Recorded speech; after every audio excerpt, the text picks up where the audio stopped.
This lesson is covering some C major scales, triads, and chord shapes. This comes from the first section of my Volume 2 method book, and there's a link for that in the description. So in my Volume 2 method book, what we're doing is we're looking at different musical key areas.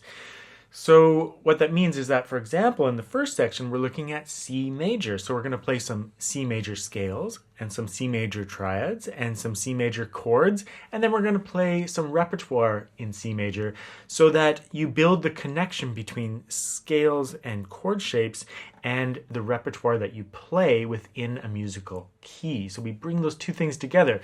People often will practice all those things separately just as technique, but they don't necessarily combine it in a knowledge-based kind of way. So this is just that first section.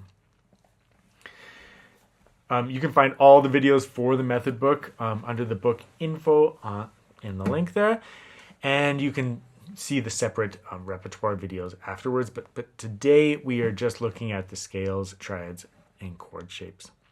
So the first thing we're going to do is we're going to start with the C major 1 octave scale. Let me just play it first and then I'll talk about all the different right hand combinations that you can use.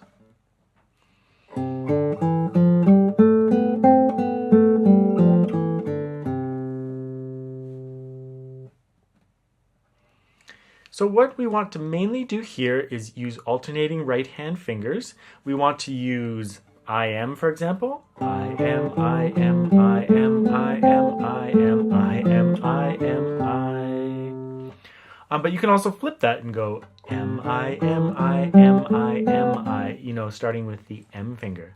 But we also want to practice with other finger groups now, which you might not have done in the first method book. So we can also practice with alternating M and A fingers. M, A, M, A, M, A, M, A, M, A, M, A, M, A, M. Or the reverse. A, M, A, M, A, M, A, M, A, M, A, M, A, M, A. And we also want to practice with free stroke. So free stroke is where the finger moves past the string and in towards the palm, just like we've been playing. But rest stroke, the finger actually plays the string, but then rests on the string below.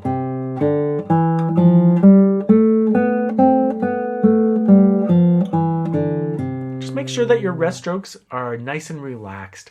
Some people associate it with like really strong playing and it's kind of like chunky, but it's chunky sounding, but just keep it really light and gliding through that string. So when you play it, just experiment with the amount of pressure you use and make sure your finger just glides right through that string.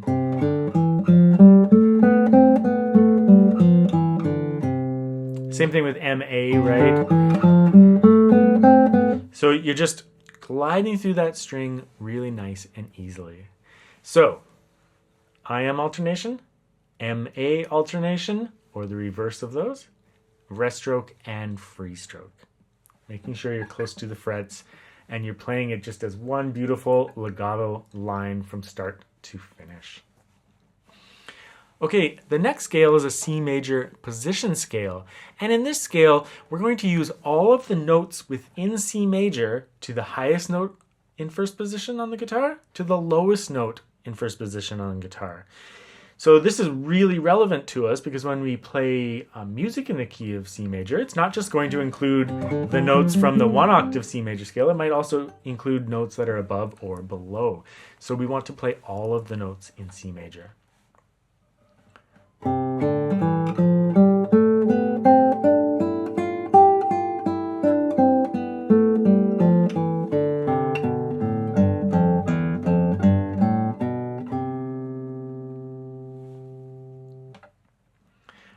Really helpful tip here when you're playing this is if you say the note names out loud when you're playing, like C, D, E, F, G.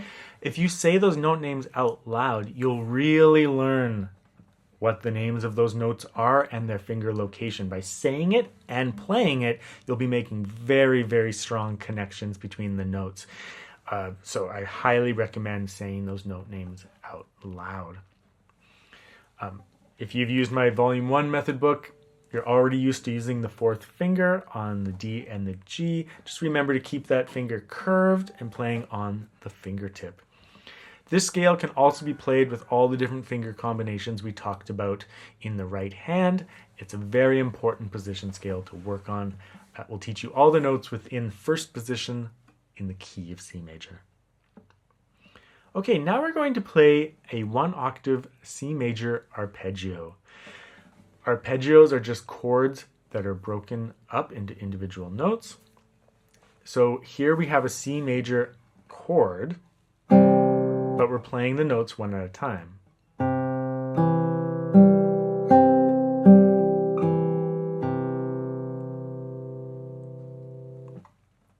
I'll do that one more time. You can put all of your fingers down, or you can put them down one at a time, but I recommend probably just putting them all down.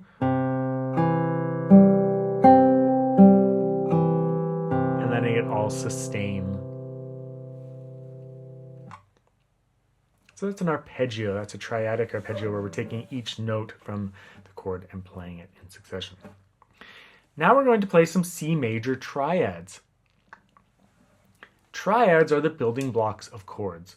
So when you play a basic C major chord, for example, you're actually just playing 3 notes. Triad, right? 3.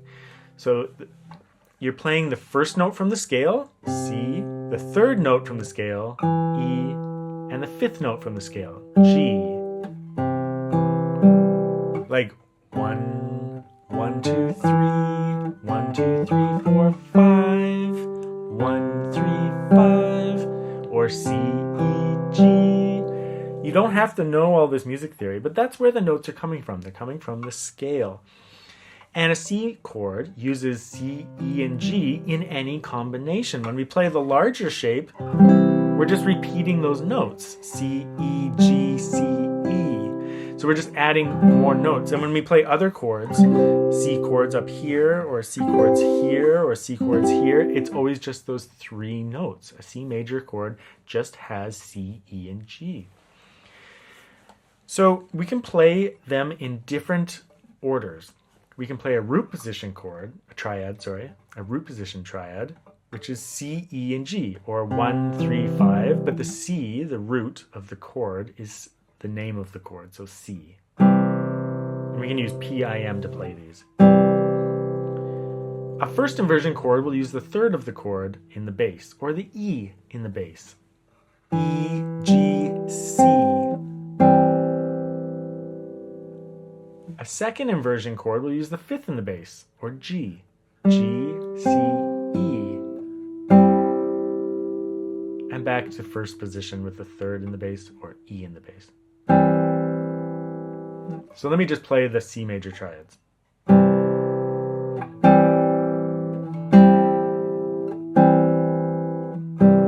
You can take your fingers off each group, or you can hold the whole chord down and let it sustain. Maybe try both.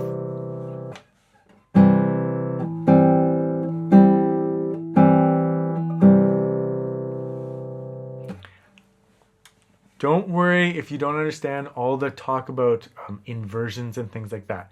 Just practice it. The main point of this is just to get some of these notes and shapes into your mind, and as you progress through the rest of the keys, you're going to see the same thing. Like in the key of G major, you're going to see the G, B, and the D, the 1, the 3, and the 5 of the scale be part of the triad. So you will catch on slowly, but it's not necessary.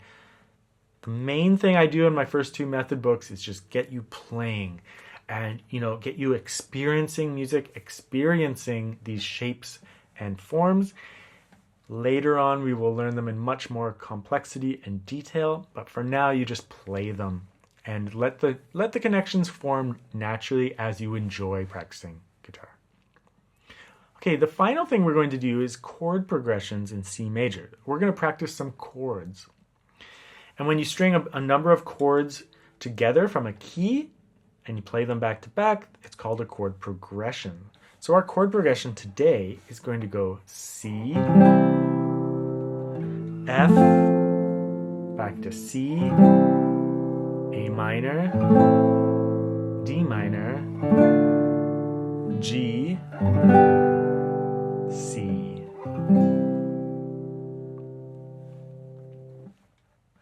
At higher levels, when you learn chord progressions, you start to learn that chords very often occur in certain orders. And when you listen to your favorite pop songs or classical music, those chord progressions occur very often. So the ones that I've written out are very common.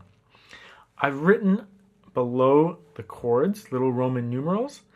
That's musical analysis. You do not have to know about it yet, but I've included it anyway.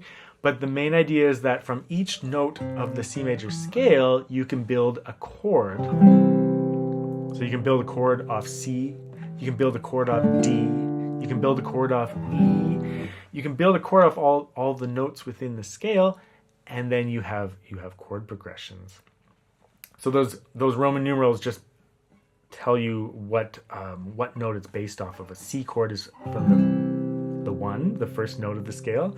The F chord is from the 4th note of the scale. C, D, E, F, 1, 2, 3, 4. Again, you don't need to know this. Your main task right now is just to actually learn to play these chord shapes confidently. You just want to learn some chord shapes. So when you go to play the C major repertoire, you'll recognize some of the chord shapes a little bit. And it's good for your guitar technique as well. And your chord knowledge, in case you ever do some chord strumming or something. So let's just go through each one. So C. F requires a small bar. So that means we're going to take our first finger and we're going to put it over 2 strings, the top 2 strings. And we're going to try to make sure that our finger is close to the fret on each string. So that first finger is going over 2 strings. It's nice and flat. It's not curved. It's like, if it's like this, it'll buzz. It has to be close to the fret on both strings. That's right. And a little bit of weight of the hand, just pulling that finger down, is more important than any kind of vice grip. You don't want to vice grip the guitar, like squeezing really hard. Instead, let the weight of your arm pull that finger down into the strings. Many students have trouble with the F chord and doing bars for the first time. So my recommendation is to just play it lightly without straining your hand. And if it buzzes, don't worry too much at first. If it buzzes a little bit, just make the shape. Get used to playing the shape. And then start realizing like, oh, my finger is curved. So it's not playing that string well. So then you straighten that finger out. And suddenly it rings. But again, it will take quite a bit of time to get used to that chord. So just play it for now. Get used to the shape and then start refining it as much as you can. So we also have that repeated C chord. We have an A minor chord. Nice and easy. A D minor chord. We're going to use our 4th finger on the D. And we're only strumming the notes starting from the bass note, right? Like C strums from the C. F strums from the F. The A strums from the open A, D strums from the open D. Now we have this G chord with 3, 2, 4. And lots of students will find that difficult as well. The stretch between the 3rd and the 4th finger in particular. This is my recommendation to you is put your finger on G and then B. Then take your 4th finger. Now, before I actually put your finger on the string here and on the string there, but don't push. Don't push down. Just like place your finger on the string, but don't push. So no tension in this hand at all.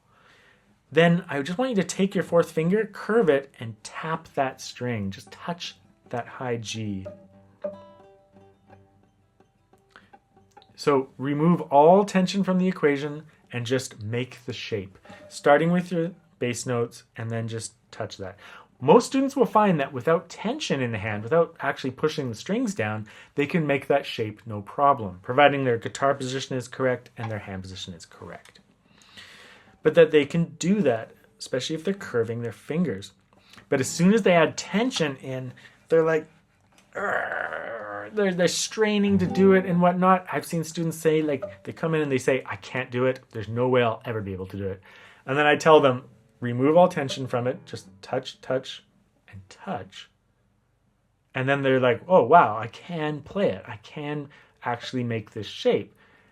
So you make that shape, then apply the pressure and try it out.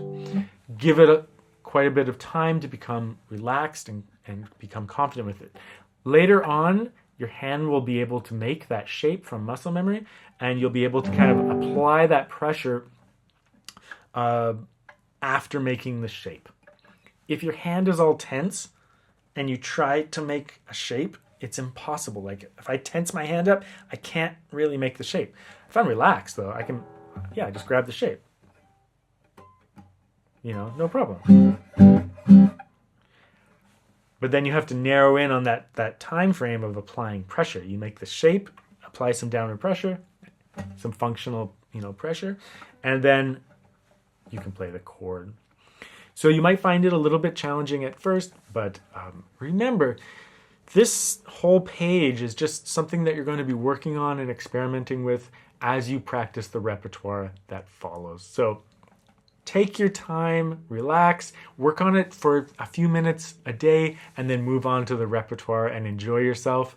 And then, you just can practice that whole C major section at the same time, so that while you're getting better at this, you're also getting better at your pieces, and you're not just stuck on this page. You can practice this page a little bit, then turn the page and practice the other pieces and enjoy yourself.